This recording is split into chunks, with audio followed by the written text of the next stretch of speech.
Welcome to our deep dive into A Promised Land, Barack Obama's memoir. It's more than just a history lesson. You get to step right into Obama's shoes and get that behind-the-scenes look at leading a nation. Ever wondered what it was like in the Oval Office during a financial crisis, or what Michelle really thought about his presidential ambitions? I think what's really compelling is how Obama invites you into his thought process. You get a sense of the man behind the presidency. Right. It's like having coffee with him, except he's telling you all the juicy details. Speaking of details, let's start with young Barack. There's this story about his mother teaching him empathy. She asked him, "Do you want to be the kind of person who just does what's easy, or the kind who thinks about how others feel?" That's a powerful question to ask a child. His mother really emphasized moral instruction and the impact of our actions on others.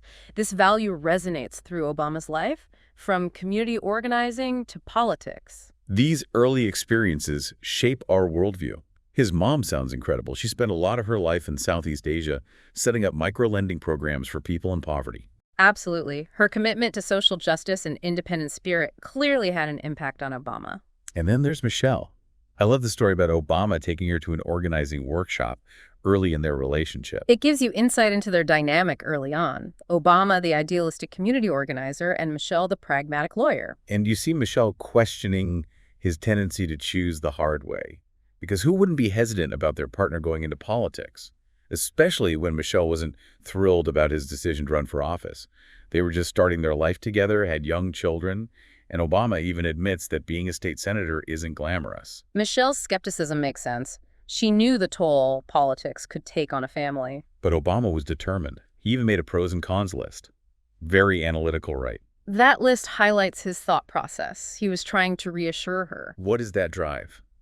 That need to jump into politics? He seems to have an unwavering belief in his ability to make a difference. Even after that crushing defeat in 2000, he comes out of it with more determination. It's like that loss lit a fire in him, pushing him toward a bigger stage, the U.S. Senate race. He describes it as a moment of intense clarity. Not that he would win, but that he could.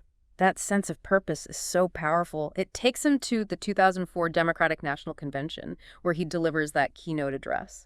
You can feel the energy through his words. It makes you wish you could have been there. And from there, his trajectory changes. He's officially on the national stage, and he starts building his Senate team. He brings in key players like Pete Rouse, known for his decency and knowledge. Like watching the Avengers assemble, but for politics. It's about finding people who align with his vision. And then, of course, there's the challenge of navigating race and identity as the only African-American in the Senate. Hurricane Katrina hits, and you see it spark something in Obama. It's a turning point in his approach to national media. He realizes he has a responsibility to use his platform to address racial injustice. It's a delicate balance. It's something he continues to grapple with as he considers running for president. Remember those basketball games with Reggie Love and the campaign staff? Those little anecdotes humanize him. It's a reminder that even amidst the pressure cooker of a campaign, those moments of connection are vital. Like he say, hey, even presidents need to blow off steam sometimes. And speaking of pressure cookers, we can't forget about the 2008 campaign. That historic battle against Hillary Clinton, the fairy tale comment, the tarmac incident. It was definitely a turning point in American politics. Obama doesn't shy away from discussing the complexities of that race. It's almost impossible to imagine the intensity of that campaign, but you see these moments of joy and camaraderie. He talks about the sense of family within the campaign, especially those early days in Iowa. That feeling of fighting for something bigger than yourself. And then comes the news of his grandmother's illness. Just days before the election, he flies to Hawaii to say goodbye. It really puts things in perspective, the excitement of a historic election and the grief of losing a loved one.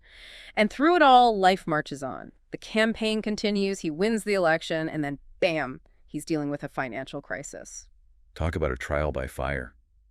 Obama had actually received some early warnings about the housing bubble from his friend George Soros. But it wasn't until 2007 that those headlines about the subprime market really started to hit. It was like watching dominoes fall. And there's Obama, still president-elect, fielding calls from Hank Paulson about the need for a massive bailout, the infamous TARP. You have to wonder what's going through his mind. He was thrown into the deep end, forced to act like a president before he even had the title. He even describes this awkward meeting with President Bush, Paulson, and congressional leaders as a charade.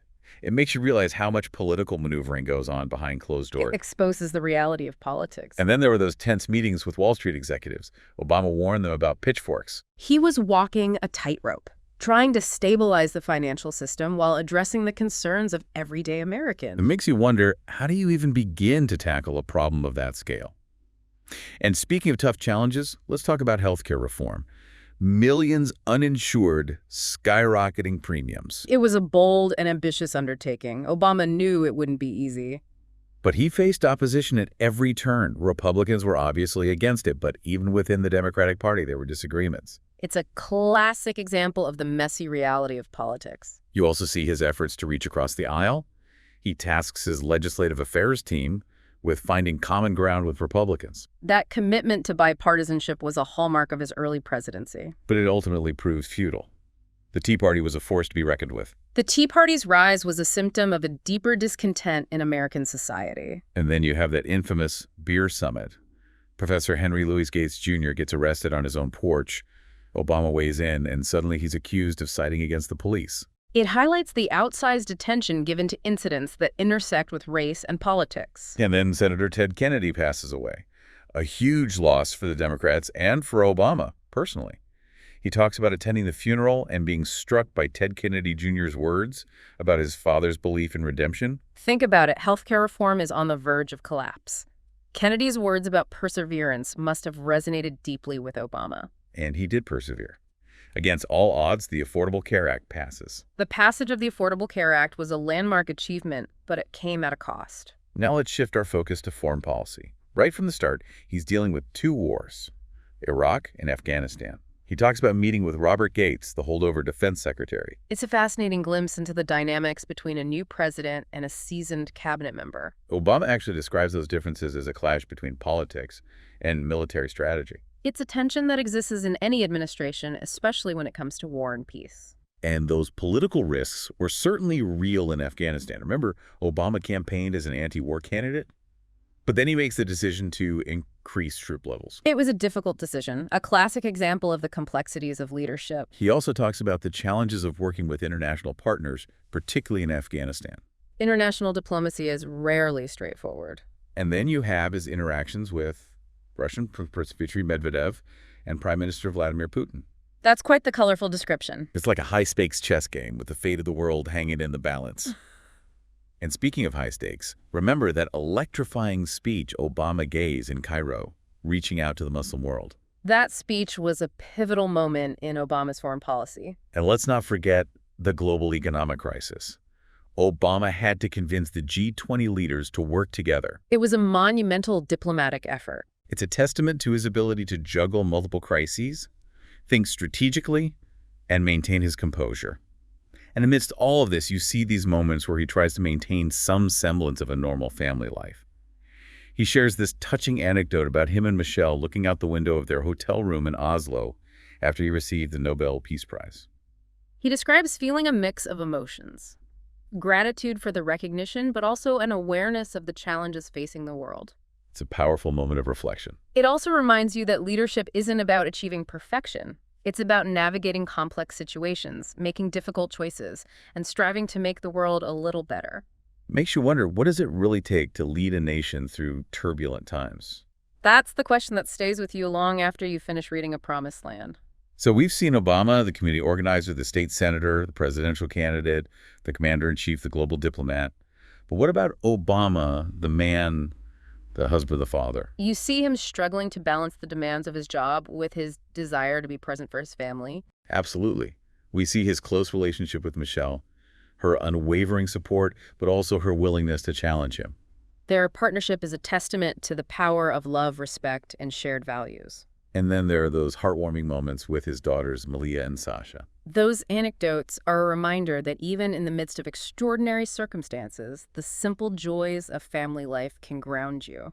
But it wasn't all smooth sailing, right? He talks about Michelle's initial reluctance to embrace the spotlight, the negative media attention she faced. It's a reminder of the unfair scrutiny often faced by political spouses. He also shares this really tense moment where he snapped at Michelle during a particularly stressful point in the campaign. That anecdote is so raw and honest. Relationships are tested, Families make sacrifices. And then there's the attempted rescue of Captain Phillips, that terrifying hostage situation with Somali pirates. It's a stark reminder of the life and death decisions that presidents face. And of course, there's the killing of Osama bin Laden.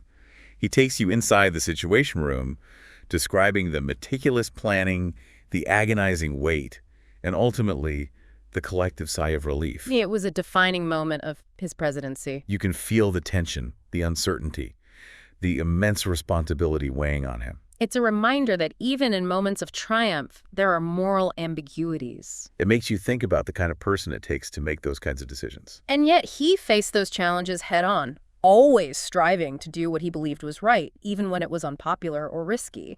It really puts things in perspective. On one hand, you have this exciting election, and on the other hand, you have the grief of losing a loved one.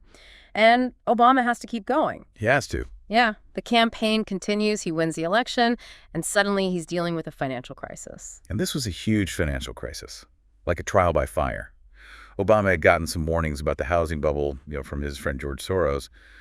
But those headlines about the subprime market didn't really hit home until 2007.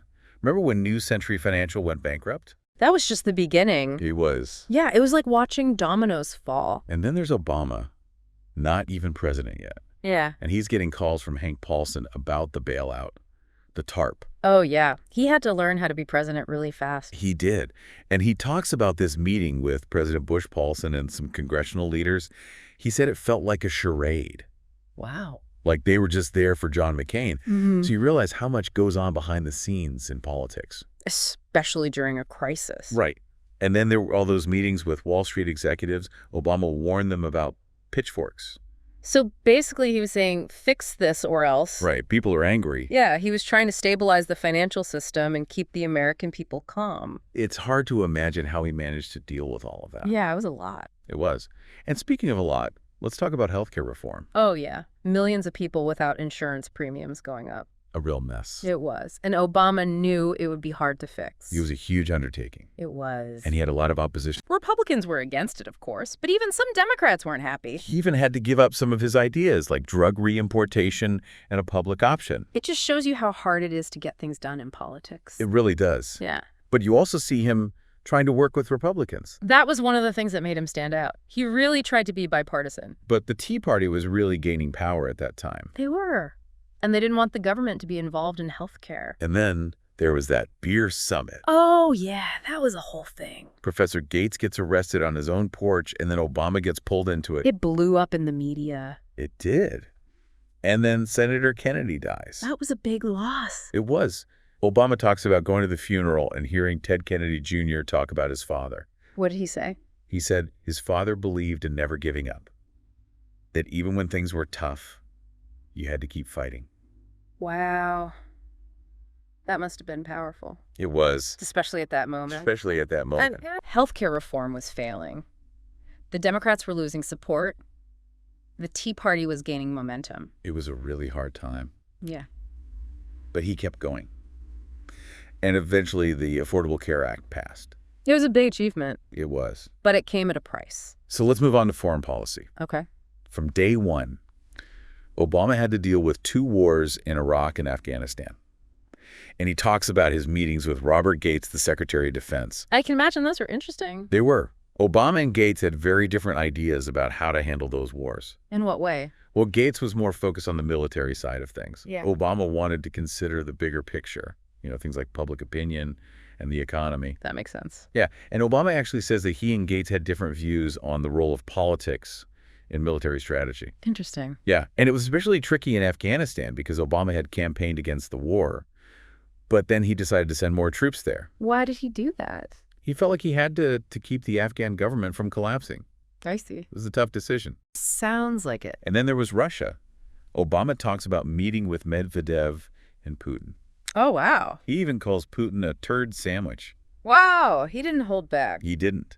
And remember that speech he gave in Cairo, reaching out to the Muslim world? Yeah, that was a big deal. It was. He talked about wanting to build a new relationship with the Muslim world based on respect. And then there was the global economic crisis. Right on top of everything else. It was a lot to handle. It was. He had to get all the world leaders to work together. Did they? They did. That's amazing. It was. It shows what a good leader he was. It does. And through all of this, he was still trying to be a good husband and father. That must have been hard. It was. There's this part where he and Michelle are looking out the window of their hotel room in Oslo. They had just gotten back from the Nobel Peace Prize ceremony. Wow, what a moment. It was. But Obama says he felt this sense of disillusionment. Really? Yeah, he realized that even with the Nobel Prize, he couldn't fix everything. That must have been hard to accept. You know, you work so hard and you achieve so much, but the world is still full of problems. And you can only do so much. Exactly. It makes you think about what it takes to be president. It does. And as you read, you start to see these leadership lessons emerge. Oh, yeah. Like what? Well, one is about building a strong team. People you trust who share your values and who will challenge you. He talks a lot about that, having people around you who are smarter than you, who have different perspectives. And being able to have honest conversations, even when you disagree. He really believed in that. And another lesson is about staying true to your values. Even when it's hard, even when people are pressuring you to do something else. It's easy to say that, but it's hard to do. It is. Yeah. Especially when you're president. You have so much pressure on you. And he talks about that too. About how lonely and isolating the presidency can be. It must be hard to always be in the spotlight, to have every decision scrutinized. And he's honest about how it affected him. He talks about losing sleep, about second-guessing himself, about feeling like he was never doing enough. It's a side of leadership we don't often see. We don't. But it's important to remember that leaders are human too. They are. They have the same doubts and fears as everyone else. And yet Obama never gave up on his vision. He didn't. He kept fighting for what he believed in. That's inspiring. It is. And it makes A Promised Land such a powerful book. It's not just a political memoir. It's a story about hope and resilience. And it leaves you with this question, what does it really take to lead? To make those tough choices, to inspire people, to leave a lasting legacy. It's a question we should all think about. We should. So if you haven't read A Promised Land, I highly recommend it. It will change how you think about leadership. It will. And that's it for our deep dive into A Promised Land. Thanks for listening. See you next time.